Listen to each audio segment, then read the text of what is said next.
वो गंदा पानी लोगों के घरों में घुसा और जिसके कारण लोगों की मौत भी हुई, वो काम क्यों नहीं किए गए? इसके बाद ये रिपोर्ट से हमें जानकारी मिलती है कि जो फंड दिया गया उसके अनुसार वो पैसा खर्च नहीं हुआ, यानी कि फंड को डाइवर्ट किया गया। जो फंड्स मिले बजट में कैपिटल एक्सपेंडिचर के लिए, प्लान एक्सपेंडिचर के लिए, और उस पैसे को उसका हिसाब चाहिए कि वो पैसा गया कहां, वो पैसा आपने कहां खर्च किया, वो पैसा आप कहां उड़ा कर ले गए, क्योंकि चीफ सेक्रेटरी इस रिपोर्ट में ये बातें कही गई हैं। इसके साथ साथ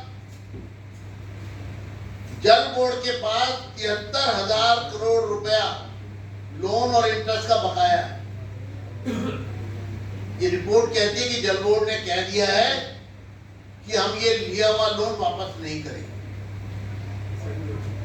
यानी फाइनेंशियल सपोर्ट एक इशू है, लेकिन जो लोन रीपे करना था, लोन लिया गया 73,000 करोड़ रुपया लोन लेकर जल बोर्ड ये कह रहा है कि हम ये पैसा वापस करने में असमर्थ हैं, यानी कि ये पैसा डूब गया। इसके बाद जो ऑर्डर निकले, सत्येंद्र जैन जब जल मंत्री थे 5 जून 2020 को, और उसके बाद जब सौरभ भारद्वाज मंत्री थे और चेयरमैन थे 21 जुलाई 2023 को, उसमें जो पावर एग्जीक्यूटिव इंजीनियर्स की सैंक्शनिंग की थी, एक सेट फॉर्मेट है, क्योंकि अगर हर छोटी फाइल मंत्री तक जाएगी तो वो एग्जीक्यूटिव इंजीनियर से उठ के मंत्री तक नहीं जा सकती।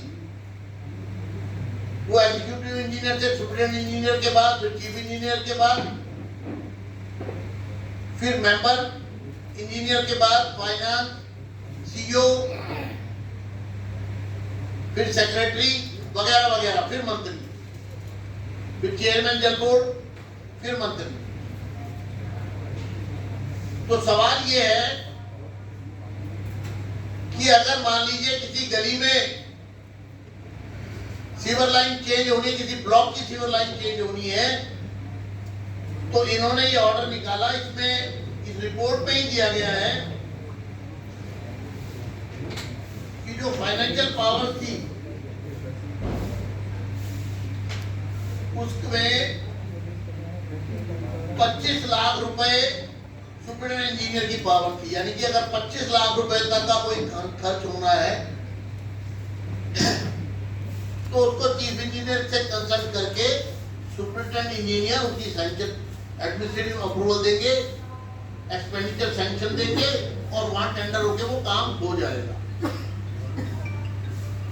लेकिन इसी तरह से चीफ इंजीनियर की पावर 50 लाख रुपए तक थी।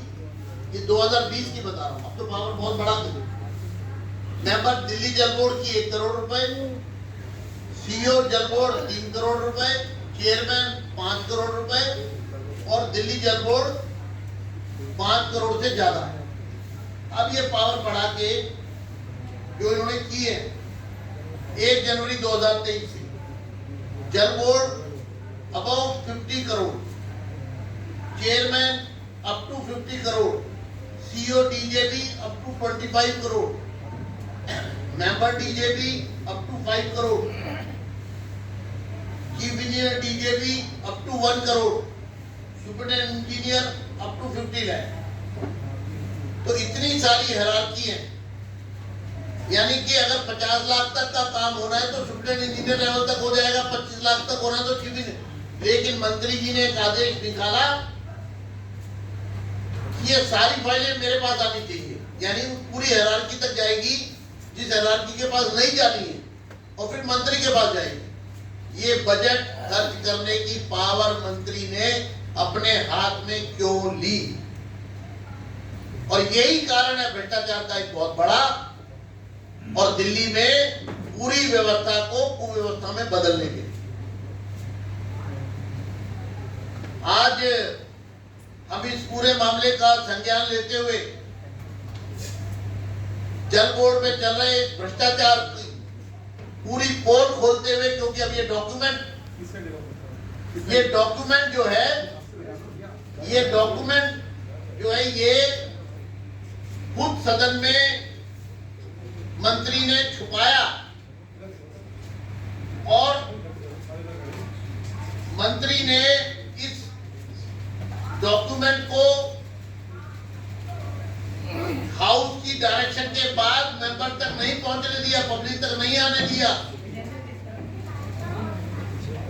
और इसमें भ्रष्टाचार की बातें साफ रूप से दिखाई दे रही हैं।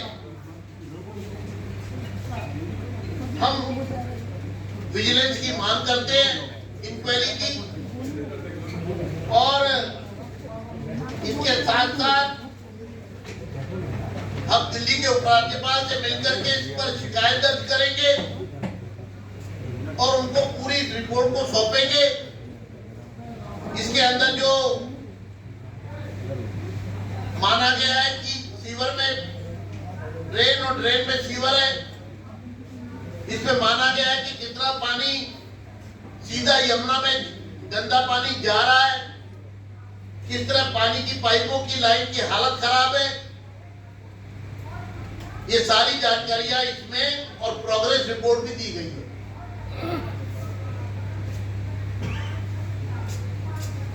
ये पूरा गंभीर मामला है वित्तीय अनियमितताओं का, और इन वित्तीय अनियमितताओं को लेकर के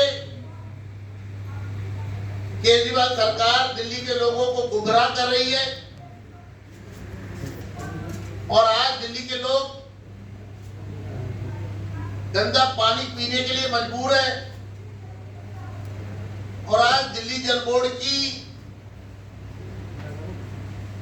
जो कुशासन है उसके कारण दिल्ली में जिस तरह मौतें हुई हैं उसकी जिम्मेदार आम आदमी पार्टी सीधे तौर पर है, आम आदमी पार्टी की सरकार सीधे तौर पर है। इस गंभीर मामले पर हम